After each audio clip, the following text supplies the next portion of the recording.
বন্ধুরা জানেন কি, প্রতি বছর প্রভু জগন্নাথের রথ এক মুসলমান ভক্তের সমাধিস্থলে এসে দাঁড়িয়ে যায়। সেই ভক্ত শালবেগ সমাধি মন্দিরের সামনে আমরা এখন রয়েছি। পুরীর জগন্নাথ মন্দির থেকে 10 মিনিট দূরে গ্র্যান্ড রোডের ডান দিকে বালাগান্ডিতে রয়েছে এই শালবেগ মঠ। ভক্ত শালবেগর জন্ম হয়েছিল 1592 সালে।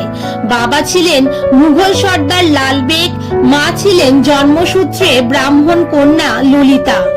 লালবেগ ললিতাকে বলপূর্বক ধর্মান্তরিত করে বিবাহ করলেও ললিতার জগন্নাথ ভক্তিতে তার কোনো প্রভাব পড়েনি।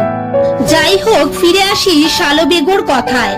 তরুণ শালবেগ তার বাবার ডাকে মুঘল সেনাবাহিনীতে যোগ দেয়। 1608 খ্রিস্টাব্দে মুঘল আফগান যুদ্ধে লালবেগ নিহত হন এবং শালবেগ গুরুতরভাবে আহত হন ও দ্রুত অবস্থার অবনতি ঘটতে থাকে। তখন শালবেগর মা তার ছেলেকে আরোগ্য লাভের জন্য প্রভু জগন্নাথের কাছে প্রার্থনা করতে বলেন।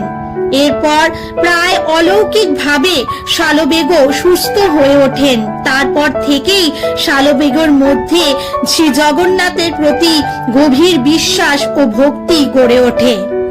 শালবেগ তার মাকে নিয়ে শ্রীমন্দিরে অদূরে বালাগান্ডিতে বসবাস শুরু করেন।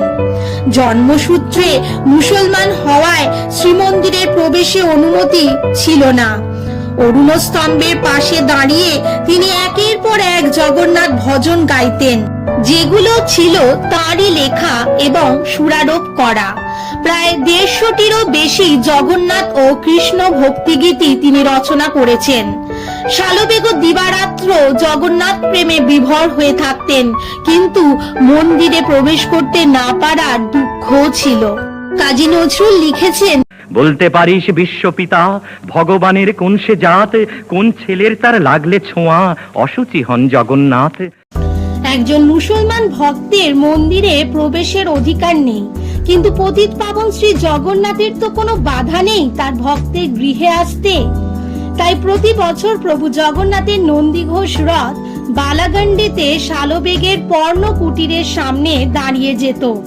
হাতির শক্তি প্রয়োগ করেও রথের চাকা এক চুলও নাড়ানো যেত না, যতক্ষণ না শালবেগ এসে জগন্নাথ দেবকে গান শোনাচ্ছেন আর রথের রশিকে টান দিচ্ছেন। ততক্ষণ রথ ওই জায়গাতেই স্থির থাকতো। এখনো প্রতি বছর শালবেগর সমাধিস্থলে 3টি রথের চাকা থেমে যায়। আসলে প্রভু জগন্নাথ আমাদের জানাতে চান, মন প্রাণ উজাড় করে তাকে ডাকলে তিনি সকল ভক্তের ডাকেই